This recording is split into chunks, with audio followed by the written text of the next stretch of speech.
Thanks for watching. Don't forget to like, comment, share and subscribe to Mufti Tariq Masood, famous scholar. ہمارے ایک رشتے دار تھے امریکہ میں انہوں نے وہیں کسی نفسیاتی ڈاکٹر کی کتاب پڑھی اور اس ڈاکٹر نے یہی ثابت کیا تھا کہ نفسیاتی ڈاکٹر بعض دفعہ ایک سادہ سے کیس کو بڑا ہی کمپلیکیٹڈ سا بنا دیتے ہیں, پیچیدہ بنا دیتے ہیں. وہ سادہ سا کیس ہوتا ہے اس کو کیونکہ انہوں نے پڑھا بہت ہوتا ہے نا, تو وہ اپنی اتنی پڑھائی کو اس مریض پہ فٹ کر کے, وہ سادہ سا کیس ہوتا ہے, اس کو بیچارے کو کہیں بغل میں کوئی پھوڑا نکلا ہوا ہوگا, ممکن ہے اس کو پتہ نہ چلے, ٹھیک ہے نا, کچھ بھی وجہ ہو سکتی ہے. تو وہ انہوں نے بتایا کہ بھائی وہ ایک بچہ جو تھا نا انگریزوں میں, اسے کیا ہوا ہے کہ وہ سائیکل لے کے گھر کے گرد گول گول چکر لگانا کمرے میں شروع کر دیا اس نے سائیکل کا. اب ماں باپ نے کبھی اس کو اس طرح دیکھا نہیں تھا کہ کبھی اس نے اس طرح سے سائیکل چلائی ہو. تو اس کے والدین آئے, انہوں نے سمجھایا کہ بیٹا یہ کیا ہو گیا, بیٹھے بیٹھے چکر لگا رہے ہو, غلط ہے, چکر آئیں گے, گر جاؤ گے. بیٹے کو سمجھ میں نہیں آیا. اب انگریز آپ کو پتہ ہے ہر چیز میں ریسرچ کرتا ہے. ماں باپ پریشان ہوئے کہ یار ایسا کبھی اس نے کیا نہیں ہے, کوئی مسئلہ ہے بھائی, ڈاکٹر کو فون کیا جائے. نفسیاتی ڈاکٹر آیا, بچے کی پوری ہسٹری پڑھی اس نے, اس کا رزلٹ جو اسکولوں میں کیا کارکردگی رہی ہے, کوئی مسئلہ تو نہیں ہے بھائی. پورے سال کی رپورٹیں پڑھیں. پوری رپورٹوں کے بعد اس نے کہا کہ بھائی ایسا ابھی تک کوئی ایب نارملٹی والا کیس سامنے آیا نہیں ہے, پھر کیا مسئلہ اس کے ساتھ, گھومے جا رہا ہے. بچے کو 2-3 دفعہ سمجھایا, پھر بھی بچہ نہیں رکا, پھر بھی گھومے جا رہا ہے. پھر اپنے سے بڑے ڈاکٹر کو فون کیا اس نے کہ بھائی یہ کیس میری سمجھ میں آنے والا, بولو بھائی نہیں. تو بڑے بڑے ڈاکٹر آ گئے. ہے تو لطیفہ, لیکن ظاہر ہے کچھ فرضی واقعات بھی ہوتے ہیں, مگر ان سے جو سبق دیا جا رہا ہوتا ہے نا وہ سبق درست ہوتا ہے. وہ بڑے بڑے ڈاکٹر آ گئے, وہ لکھ رہے ہیں بھائی یہ کیا مسئلہ ہے اس بچے کے ساتھ, اس کی پوری ہسٹری پڑھ رہے ہیں. ماں پہ ریسرچ شروع ہو گئی کہ ان کے ددیال ننیال میں کوئی دماغی مریض تو نہیں گزرا. 12 ڈاکٹر لوگ عاجز آ گئے. محلے میں قریب میں ایک پٹھان قاری صاحب رہتے تھے ان کو پتہ چلا, وہ آئے, ایک تھپڑ لگایا بچے کو رکھ کے, بولے انسان کا بچہ بن, بیٹھ جا آرام سے. بچہ ایک دم سائیکل روک کے آرام سے بیٹھے ہوئے, کہہ رہے سوری قاری صاحب.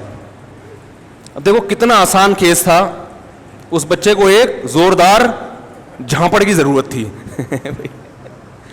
تو ہم پاکستان میں اکثر نفسیاتی کیس اس طریقے سے کیا کر لیتے ہیں.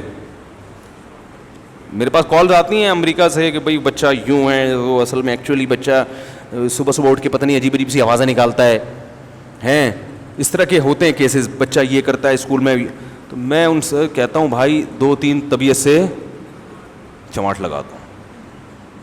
ہمارے ہاں یاد رکھو, یہ ایک گراؤنڈ ریئلٹی کی بات کر رہا ہوں, ہمارے ملکوں میں غربت, مہنگائی, سب کے باوجود بچوں میں نفسیاتی بیماریاں کا ریشو 0 یعنی 0.001% ہوگا. یہ حقیقت پر مبنی بات بتا رہا ہوں آپ. ہمارے ہاں بچوں میں نفسیاتی بیماریوں کا ریشو لاکھوں میں 1 ہے, لیکن ان ملکوں میں بچوں میں نفسیاتی بیماریوں کا ریشو بہت زیادہ ہے, کیونکہ سختی کی بالکل اجازت نہیں ہے. بچے کو آپ نے جب گائیڈ کرنا ہی چھوڑ دیا اور محبت سے ہی سمجھا رہے ہر چیز, بچے میں اتنی عقل تھوڑی ہوتی کہ دلائل سے بات سمجھے. اسے تو روب سے اس کے دماغ میں یہ بٹھانا پڑتا ہے کہ غلط کام ہے. اپنے باتیں بتانی نہیں چاہیے, لیکن ایسے واقعات جن سے لوگوں کو فائدہ ہو, میرا خیال ہے ان سے کو شیئر کرنے میں کوئی حرج نہیں ہے.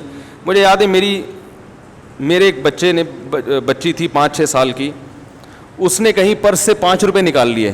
پرانی بات ہے, 4-5 سال پرانی, ویسے ہی نکال لیے کچھ لینے کے لیے. اس پہ میں نے اسے معاف نہیں کیا. میں نے زندگی میں پہلی دفعہ کسی بچے پہ ہاتھ اٹھایا ہوگا, اور میں نے اس کو 2 تھپڑ بہت زور سے لگائے. بعد میں پھر تلافی بھی کی, اس کو دکان لے گئے, چیزیں دلائیں, گھمانے پھرانے. تلافی کرنی چاہیے. جب بھی آپ اینٹی بایوٹک دیتے ہیں تو پھر ڈاکٹر طاقت کی بھی کچھ دوا دیتا ہے نا, کہ بھئی اس کے جو سائیڈ ایفیکٹ ہیں اس کی کیا ہو. بغاوت جب پھیلتی ہے جب آپ سختی کریں اور پھر محبت سے اس کی تلافی نہ کریں. یہ کیوں کیا؟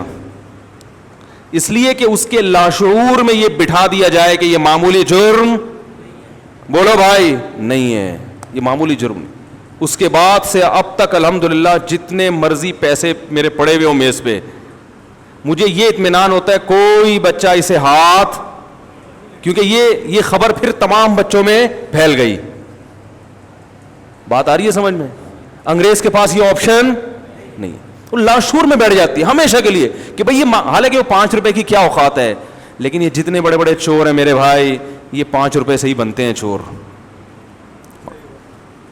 تو اب اس موقع پر اگر میں دلائل سے بات سمجھاتا, سمجھ میں آنے کا امکان بھی تھا اور یہ بھی امکان تھا کہ سمجھ میں نہ آتا, دونوں چیزیں. تو یہ اتنا بڑا جرم ہے کہ اس میں ہم دوسرا آپشن, اس کا رسک نہیں لے سکتے ہم. سمجھ میں آ رہی ہے بات؟ یہ رسک نہیں لے سکتے ہم. جو تھپڑ کے سائیڈ افیکٹ ہیں ان کی تلافی ہو سکتی ہے, یہاں نرمی کے جو سائیڈ افیکٹ ہیں ان کی, اگر وہ خود سے قدرت نے پورے نہ کیے ان کی تلافی بہت مشکل ہے. پھر تو بہت سی نفسیاتی بیماریوں کا علاج کیا ہوتا ہے بھائی. میں نہیں کہہ رہا بلا وجہ بچوں کو تھپڑ مارنا شروع کر دیں, بچوں کو پہ ہاتھ اٹھانا بہت ہی بری حرکت ہے, بہت بری حرکت ہے. بچوں بگڑتے بھی ہیں اس سے زیادہ. جو کام محبت سے ہوتا ہے وہ سختی سے نہیں ہوتا, لیکن بعض دفعہ سختی کرنی پڑتی ہے. تو بچہ کہیں چوری کرے, اسی طرح یاد رکھو, بچہ اپنے بڑوں میں سے کسی سے بدتمیزی کرے, یہ قابل معافی جرم نہیں ہے. آپ کہیں اس سے کیا ہو گیا اگر اس نے بدتمیزی سے بات کر لی ابا سے یا اماں سے یا چاچا سے یا ماموں سے یا خالہ سے, تو کیا ہو گیا؟ وہ کوئی فرشتے ہیں کیا؟ ان سے غلطی نہیں ہو سکتی؟ اصل میں بچے کو تربیت کی ضرورت ہے, اور تربیت کون کرتا ہے؟ بڑے. اگر اس کے دل میں بڑے کا احترام نکل گیا, تربیت کا آپشن ختم. اور احترام نکلتا کیسے ہے؟ بدتمیزی سے. بھائی جان جب وہ بڑے سے بدتمیزی سے بات کرے گا تو احترام رہے گا اس کے دل میں؟ مجھے ایک بات بتاؤ, پولیس آفیسر آپ کے پاس آتا ہے اور آپ اس سے بدتمیزی سے بات کرتے ہو, تو اس کا مطلب آپ کے دل سے پولیس کا احترام ختم. تو آپ کے پاس پیٹھ پیچھے جو مردی کہتے رہو, اس کے سامنے آپ کے پاس تمیز سے بات کرنے کے علاوہ کوئی اور آپشن نہیں ہوتا, کوئی آپشن نہیں ہوتا آپ کے پاس. تو جو بھی بڑے ہیں خاندان کے, اگر آپ اپنے بچوں کو انسان کا بچہ بنانا چاہتے ہیں تو آپ ان سے یہ کہیں کہ بھائی جو بڑے ہیں نا, غلط ہوں صحیح ہوں, یہ ہمارا مسئلہ ہے, یہ آپ کا مسئلہ نہیں ہے. آپ کے ساتھ اگر ظلم ہو تو بیٹا آپ نے تمیز سے آ کے کمپلین کروا دینی ہے, ٹھیک ہے نا, بس. اس سے زیادہ آپ کے پاس کوئی دوسرا آپشن نہیں ہے. اسی طرح بچہ اگر علماء کے لیے بدتمیزی کے الفاظ استعمال کرتا ہے تو بھی یہ بہت بڑا جرم ہے, کیونکہ ایک دفعہ علماء کے خلاف بولنا سیکھ گیا, ساری زندگی مذہب سے محبت نہیں کرے گا. کسی عالم کا بیان, کسی عالم کی تقریر اس پہ اثر نہیں کرے گی, وہ ہر وقت اس میں بیٹھ کے کیڑے نکالتا رہے گا. ہر وقت کیا کرے گا؟ اس لیے میں کہتا ہوں اپنے بچوں کو انجینئر سے بولو بھائی بچائیں. ایک دفعہ بدتمیز بن گیا نا وہ, یہ فلانے مولوی ایسے, فلانے ایسے, فلانے بزرگ ایسے, بزرگ سب زندہ لاشیں ہیں, یہ ڈائلاگ بچے نے سیکھ لیے, وہ انجینئر کا بھی نہیں رہے گا. صحیح ہے نا؟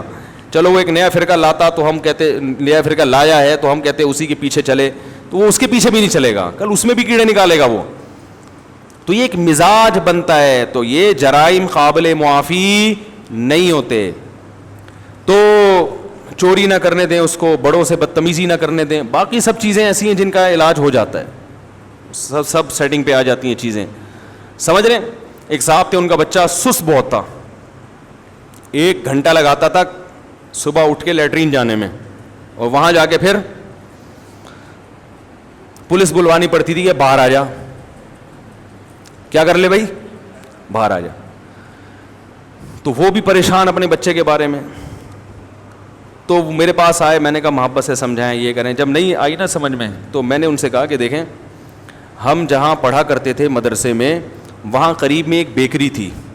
ان واقعات سے یہ قرآن و حدیث ہی کو میں, یہ تو قرآن و سنت ہی کا حکم ہے نا. تربیت کیسے کرنی ہے یہ تو پھر اپنے عرف کو دیکھ کے بتایا جائے گا نا. تو ہمارے پڑوس میں ایک بیکری کی دکان تھی, کچھ لوگوں نے کھولی, پنجاب سے فیملی آئی تھی وہ, تو انہوں نے, وہ بڑا اچھا بزنس کر رہے تھے, تو انہوں نے اپنے بیٹے کو بھی بلا لیا کہ بھائی تم بھی آ جاؤ دکان پہ, ہمارے ساتھ کیا کرو, کاروبار میں ہاتھ بٹاؤ. اب وہ بیٹے کی عمر ہوگی میرا خیال ہے 18-20 سال. تو مجھے یاد ہے وہ پنجابی فیملی تھی, اور آپ کو پتا ہے پنجاب کے لوگ بزنس میں بڑی جان لگاتے ہیں, ایسے سستی برداشت نہیں کرتے وہ لوگ. تو وہ جو نیا نیا آیا نا پنجاب سے, ہم جا کے کہہ رہے ہیں بھائی کیک رس دے دیں آدھا کلو یا 1 پاؤ. وہ جا رہا ہے شیشے کھول رہا ہے, پھر یوں کر کے ایک یوں ڈالا, پھر ادھر دیکھا ادھر دیکھا, سستی ہے بھائی. کسٹمر کھڑا ہوا ہے, باقیوں کو میں دیکھتا تھا وہ تو ویسے پھرتی سے لائن لگی ہوئی ہے کسٹمر کی, مگر کسی کو جانے نہیں دے رہے, وہ آپ ہی ٹھہرے آ رہا ہے بس آ رہا ہے, ایسے کر کے نا جو پھرتی کے ساتھ صبح صبح اٹھ جاتے تھے وہ 4 بجے, ان کا کاروبار شروع. اس کو میں نے دیکھا 18-20 سال کا لڑکا ہوگا, اس عمر میں ظاہر ہے سست ہوتے ہیں, تو یہ کبھی آدھا گھنٹہ لگا رہا ہے کوئی چیز نکال کے دینے میں. 2 دن بعد میں آیا تو یہ روبوٹ کی طرح نا ایسے بالکل ایسے, ہاں بھائی مولوی صاحب کیک رس چاہیے, گیا کیک رس لے کے آیا ایک دم اسپیڈ میں. میں نے کہا یار یہ مسئلہ کیا ہے؟ یہ 2 دن پہلے تو ایسا چل رہا تھا کہ جیسے ہمارے یہاں پرانی گاڑی ہوتی ہے نا, وہ بھی گیس پہ ہو, یہاں سے وہاں جانے میں اس کو اتنا ٹائم لگ رہا ہے, وہاں سے یہاں آنے میں, اور ایک دم روبوٹ کی طرح کیا ہے جیسے باقی بھائی ہیں نا بزنس کر رہے ہیں, یہ بھی ماشاءاللہ ان کی طرح شعیب اختر کا بھائی لگنے لگا مجھے یہ ایسے اسپیڈ سے. تو میں نے پوچھا ماجرا کیا؟ پتا چلا جی طبیعت سے کیا کیا رفیع بھائی, طبیعت سے دھویا ہے اس کو. پہلے محبت سے سمجھایا کہ بیٹا بزنس ایسے نہیں ہوتا, سمجھ رہے ہیں نا, یہ ہمارا خاندانی بزنس ہے. بیکری وہ خود ہی وہیں ان کی فیکٹری بھی تھی, بریڈ وغیرہ بناتے بھی تھے اور وہیں پر پھر فروخت بھی کرتے تھے, پیچھے بڑی فیکٹری تھی ان کی. تو بیٹا یہ ہمارا خاندانی کاروبار ہے, ہم سب ایک فیملی میں ہیں, خاندان میں ہیں, دیکھو ویسے باقی لوگ کر رہے ہیں اسی طرح تم بھی کرو. ایسے کاروبار نہیں ہوتا کہ کسٹمر کھڑا ہوا ہے, آپ جا رہے ہیں جناب اچھا کیا چاہیے, کیک رس چاہیے, پھر وہاں جا کے کھڑے ہو گئے, پھر فون پہ کسی سے بات کر رہے ہیں, پھر ہیلو ہائی کر رہے ہیں, پھر امی کی خیریت پوچھ رہے ہیں. ایسے نہیں ہوتا. تو انہوں نے میرے سامنے اس کو سمجھاتے تھے کہ بھائی جلدی دے, وہ کسٹمر کھڑا ہوا ہے. تو اس کی سمجھ میں بات بولو بھائی نہیں ہے. تو انہوں نے کیا کیا, دروازہ بند کر کے طبیعت سے 2-3 بھائیوں نے مل کے اپنے چھوٹے بھائی کو کوڑ دیا پکڑ کے. اسی کے فائدے کے لیے کیا یہ, اور وہ پھر الحمدللہ وہ دن آج کا دن ماشاءاللہ بہترین. اور اگر وہ اسی میں لگے رہتے کہ ایکچولی پرابلم یہ ہے کہ دیکھو اس کے ساتھ کوئی مسئلہ تو نہیں ہے, ویسے تو بعض لوگوں کے ساتھ مسائل بھی ہوتے ہیں, اگر وہ ہوں تو وہ حل کرنے چاہیے, لیکن نارملی تو ایسا نہیں ہوتا نا بھئی, آپ کے گھر میں پلا بڑا, آپ کے خوراک سے سارے مسائل اس کے آپ کے سامنے ہی ہیں. تو پھر اس کا بہترین علاج کیا ہے, طبیعت سے ایک مرتبہ دھو دیا جائے, اور اس کے بعد کافی دنوں کے لیے الحمدللہ سیٹ ہو جاتا ہے. اکثر لوگ پھر صحیح ٹریک پہ چلنا شروع کر دیتے ہیں, پھر نہیں آئے تو کچھ وقت کے بعد دوسری ڈوز اس کو کھلا دی جائے. 3 ڈوز کے بعد بھی نہ سدھرے تو پھر وہ انسان کا بچہ نہیں ہے, پھر وہ کاروبار کر ہی سکتا, اس کو نکال دو دکان سے, اس کو بولو بھائی تو جا کے کچھ اور کر, گولے گنڈے بیچ, ہمارے بزنس کو خراب مت کر, ٹھیک ہے نا. اس کو پھر خاندان سے الگ گھر لے کے وہیں کہ بھائی تو یہیں رہے گا, تو پیڑے کھانے کے لیے نہیں آیا. نوجوان آدمی کو پیڑے نہ کھانے دیں. یہاں ایک بہت بڑے بلڈر ہیں, میں نے ان سے پوچھا یار آپ ویسے آپ کے پھٹے پرانے کپڑے, یعنی وہ لگتا تھا غریب فیملی سے ہیں, لیکن اللہ نے اس کو پیسہ بہت دے دیا. میں نے کہا آپ اتنے بڑے بلڈر اور اتنا پیسہ کما رہے ہو, اس میں راز کیا؟ کہہ رہے یہ میرے باپ کا مجھ پہ احسان ہے. میں نے کہا کیسے احسان ہے؟ کہہ رہے اس وقت تو میں باپ کو ظالم سمجھتا تھا جب میرے باپ نے یہ حرکت میرے ساتھ کی, لیکن آج میں اس باپ کو دعائیں دیتا ہوں. کہہ رہے میں جب جوان ہو گیا تو میں کوئی کام نہیں کرتا تھا, پڑا رہتا تھا, 12 بجے سو کے اٹھنا, پھر احتیاطاً مغرب کے بعد سو گئے دوبارہ, ٹھیک ہے نا. تو یہ ساری روٹین چل رہی تھی. ابا کما کے کھلا کے آدھے ہو گئے تھے, غریب فیملی تھی. اماں ہمیشہ میرا سائڈ لیتی تھی. ابا جب تانے کوسنے دیتے, یہ وہ جو مائیں تو ہمیشہ بیٹوں کا ساتھ دیتی ہے نا, نہیں وہ کتنا ہی میلا ہو, ٹھیک ہے نا, مائیں کس کا ساتھ دیتی ہیں؟ وہ تو بیٹوں کا, کیونکہ وہ تو باہر ایک ممتا ہے, تو وہ ہمیشہ بیٹوں کا ساتھ. تو کہہ رہے ایک دن میرے باپ نے میرے آگے سے روٹی کھینچ لی اور کھانے کی پلیٹ, بظاہر یہ بڑی بد اخلاقی, آپ لوگ ایسا نہ کریں بھائی, ہر چیز اپنے اوپر فٹ نہ کر لیا کریں جا کے. تو روٹی کھینچ لی, مجھے کہا کہ خود کما کے لائے گا تو کھائے گا, ورنہ تجھے کھانے کی اجازت نہیں.